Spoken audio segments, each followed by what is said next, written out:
नमस्कार बच्चों। हम समाजीकरण की बात कर रहे थे कि समाजीकरण क्या है। समाजीकरण हमने देखा कि सीखने की एक प्रक्रिया है जो आपकी आजन्म चलती है, समय स्थान सापेक्ष है। आप जीवन भर जो परिस्थिति धारण करते हैं, उनसे जुड़ी जो भूमिका का निर्वाह करते हैं, आप जीवन पर्यंत सीखते हैं। हमने विभिन्न अवस्थाओं की बात की कि कौन कौन सी अवस्थाएं हैं समाजीकरण के, उद्देश्य क्या है समाजीकरण के। तो आज हम अभिकरण या संस्थाओं की बात करेंगे कि आपकी जो समाज में समाजीकरण की प्रक्रिया चलती है वो आपकी उनमें किन किन समूह या संस्थाओं का योगदान रहता है। मानव के समाजीकरण की प्रक्रिया बड़ी लंबी और जटिल है। हमने पहले ही देखा कि अजन्म चलने वाली प्रक्रिया है। इस कार्य में अनेक संस्थाओं और समूहों का योगदान होता है। ये संस्थाएं समय समय पर व्यक्ति को विभिन्न बातें सिखाती हैं। कभी तो एक दूसरे की पूरक एवं सहयोगी होती हैं, तो कभी परस्पर स्वतंत्र एवं संघर्षकारी भी होती है।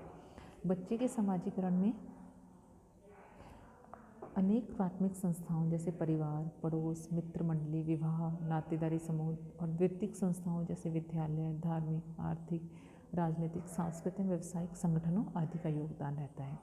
व्यक्ति इन संस्थाओं और समूहों में जितना अनुकूलन करता है, समाजीकरण भी उतना ही सफल माना जाता है। यहाँ हम समाजीकरण की प्रमुख संस्थाओं की बात करेंगे। परिवार समाजीकरण की पहली संस्था मानते हैं। समाजीकरण करने वाली संस्थाओं में परिवार सबसे महत्वपूर्ण है, क्योंकि बालक परिवार में ही जन्म लेता है, परिवार में उसका पालन पोषण होता है, वह अन्य सदस्यों के संपर्क में आता है, संस्कृति को सीखता है, रीति रिवाज, लोकाचार, परंपरा, रूढ़ियाँ, इन सब को वह परिवार में ही सीखता है।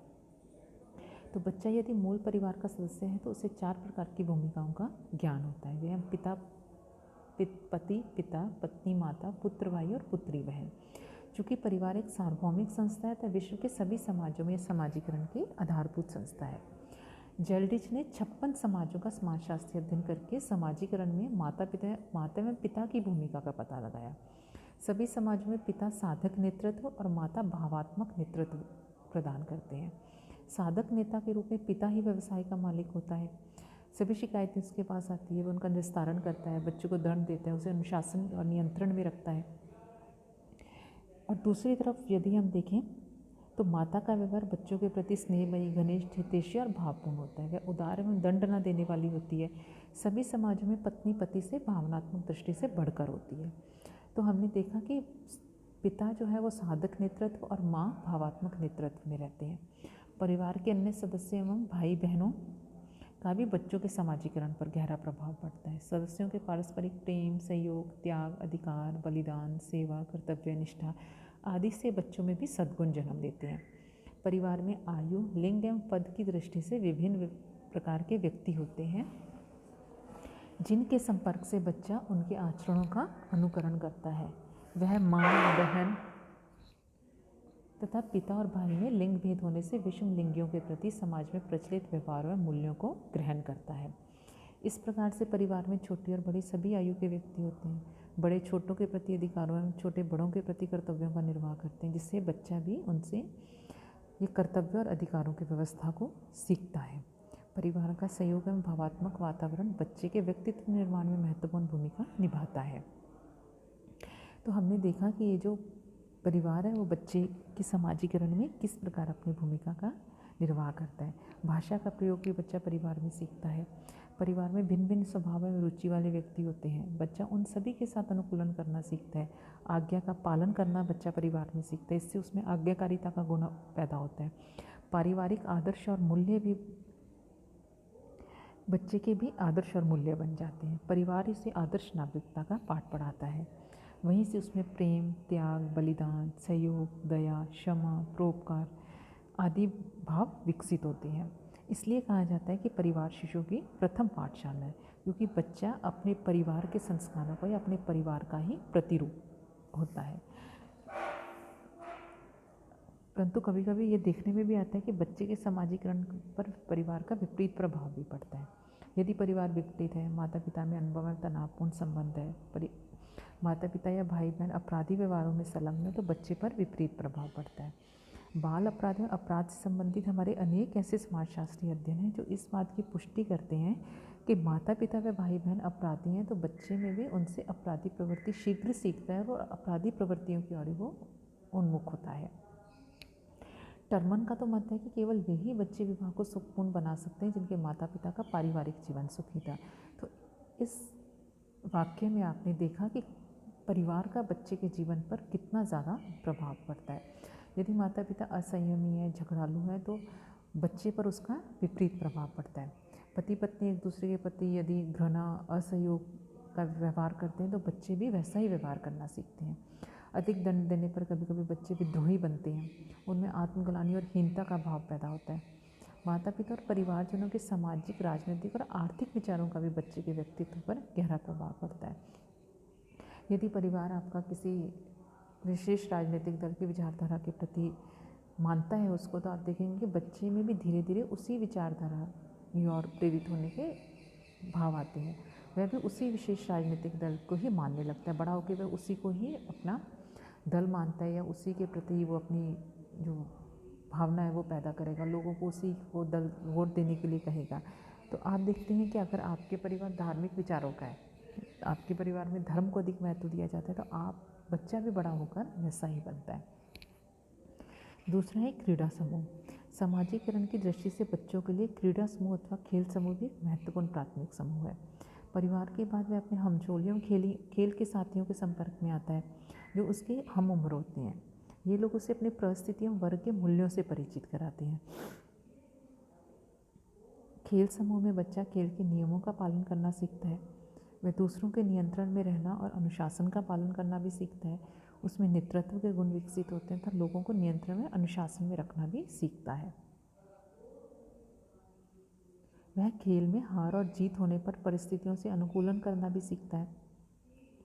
खेल के दौरान ही वह पारस्परिक सहयोग, प्रतिस्पर्धा और स्वस्थ संघर्ष की भावनाएं भी ग्रहण करता है।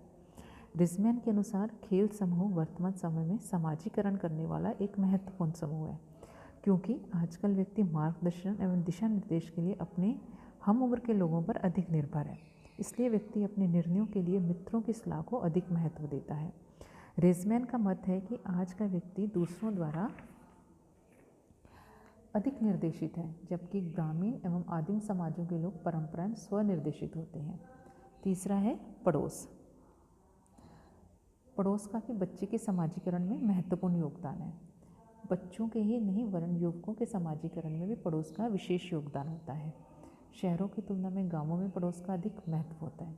बच्चे अनजाने में ही अपने पड़ोसियों से कई बातें सीखते हैं। प्रशंसा, निंदा, समाज सम्मत व्यवहार करना, ये सब चीज़ें कई बार बच्चे पड़ोसियों से भी सीखते हैं। नातेदारी समूह।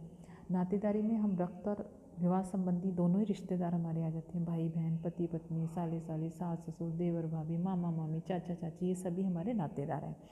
इन सभी के प्रति भी हमें भिन्न भिन्न प्रकार की भूमिकाएं निभानी होती है। किसके साथ कैसा व्यवहार करना है, किसके साथ हंसी मजाक है, आदरपूर्ण व्यवहार है, ये सारी चीज़ें हम समाजीकरण के द्वारा इनसे सीखते हैं। विवाह का भी व्यक्ति के जीवन पर बड़ा महत्वपूर्ण प्रभाव पड़ता है। विवाह के बाद लड़के एवं लड़की को पति व पत्नी की भूमिका निभानी होती है। विवाह के बाद लड़के लड़की को नए दायित्व का निर्वाह करना होता है। उन्हें एक दूसरे के लिए त्याग करना होता है, निष्ठा रखनी होती है। तो ये संस्थाओं के अतिरिक्त अनेक वित्तीय संस्थाएं भी हैं जो समाजीकरण में महत्वपूर्ण भूमिका निभाती हैं। जैसे शिक्षण संस्थाएं।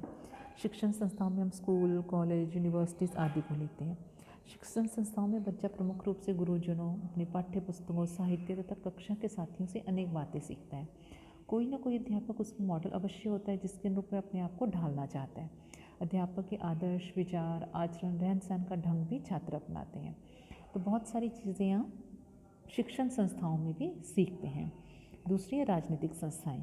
व्यक्ति के समाजीकरण में राजनीतिक संस्थाओं का भी योगदान होता है। ये संस्थाएं व्यक्ति को आत्मबोध कराती हैं। तानाशाही एवं प्रजातंत्रीय शासन में भिन्न भिन्न प्रकार का समाजीकरण होता है। तानाशाही सरकार में व्यक्ति के जीवन में सुरक्षा की भावना कम होती है, अतः उसके स्वाभाविक विकास में बाधा पड़ती है। जबकि प्रजातंत्रीय राज्य में सरकार लोगों की भलाई, शिक्षण एवं कल्याण के लिए कार्य करती है। इससे व्यक्ति को व्यक्तित्व निर्माण के सुअवसर प्राप्त होते हैं। नेक्स्ट है आर्थिक संस्थाएं हैं, धार्मिक संस्थाएं हैं, इसी प्रकार आपकी सांस्कृतिक संस्थाएं हैं, व्यवसाय समूह है। ये सभी आपके समाजीकरण में महत्वपूर्ण योगदान देते हैं। इन सभी संस्थाओं में आप कुछ ना कुछ सीखते हैं। जैसे धार्मिक संस्थाओं में पवित्रता, न्याय, शक्ति, कर्तव्यपरायणता, दया, ईमानदारी के गुण सिखाए जाते हैं। सांस्कृतिक संस्थाओं में आप संगीत अकादमी है, नाटक मंडली है, कवि सम्मेलन है, क्लब है, यह आपकी संस्कृति को से परिचित कराने में आपको योगदान देते हैं। इनमें आप वेशभूषा, साहित्य, संगीत, कला, भाषा आदि को सीखते हैं। इस तरह आपने देखा कि व्यक्ति के समाजीकरण में अनेक कारकों का योगदान होता है। डेविस का मत है कि व्यक्ति दो भिन्न प्रकार के संचरण की उपज है, अनुवांशिक और सामाजिक। माता पिता के जो आपके जीन्स हैं, गुणसूत्र हैं, इसके द्वारा व्यक्ति को शारीरिक क्षमताएं प्राप्त होती हैं। जीव विज्ञान की एक शाखा आनुवंशिकी मानव की इस जैविक विरासत का अध्ययन करती है। दूसरी ओर हमारी एक सामाजिक सांस्कृतिक सीख तथा प्रतीकात्मक संवहन द्वारा व्यक्ति को सामाजिक विशेषताएं प्राप्त होती हैं। यह कार्य विभिन्न प्राथमिक और द्वितीयक संस्थाओं द्वारा किया जाता है। ये प्राथमिक और द्वितीयक संस्थाएं या प्राथमिक और द्वितीयक समूह की बात हमने समूह वाले चैप्टर में की थी।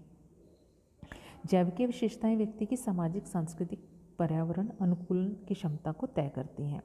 तो आपका डेविस ने दो प्रकार के संचरण की उपज माना आपको, आनुवांशिक और सामाजिक। आनुवांशिक में वो कहते हैं कि आपके जीन्स, आपके गुणसूत्र आपकी शारीरिक क्षमताओं में सहयोगी हैं। तो सामाजिक संचरण में वो आपके प्राथमिक और द्वितीयक संस्थाओं पर सामाजिकरण की प्रक्रिया द्वारा जो आपने सीखा वो आपके व्यक्तित्व निर्माण में महत्वपूर्ण भूमिका निभाते हैं। नेक्स्ट हम देखेंगे समाजीकरण के सिद्धांत कि समाजीकरण के किन किन विद्वानों द्वारा कौन से सिद्धांत दिए गए। इन सिद्धांतों में क्या कहा गया कि किस प्रकार आपका स्व विकसित होता है, ये स्व किस प्रकार विकसित होकर समाज में योगदान देता है। जैसे कूले ने आत्मदर्पण दर्शन का सिद्धांत दिया, तो आपको ये याद रखना है कि कूले के सिद्धांत क्या है। समाजीकरण का सिद्धांत आत्मदर्पण दर्शन का सिद्धांत है। इनके सिद्धांत ने कौन सी बुक में दिया, human nature and the social order में इन्होंने अपना ये सिद्धांत दिया। इस सिद्धांत में ये तीन प्रमुख बातों की बात करते हैं जो कि हम कल विस्तृत सिद्धांत पढ़ेंगे तो उसमें बात करेंगे। इस तरह हम एक मीड का सिद्धांत देखेंगे। मीड ने अपना सिद्धांत अपनी कृति माइंड, सेल्फ एंड सोसाइटी में दिया।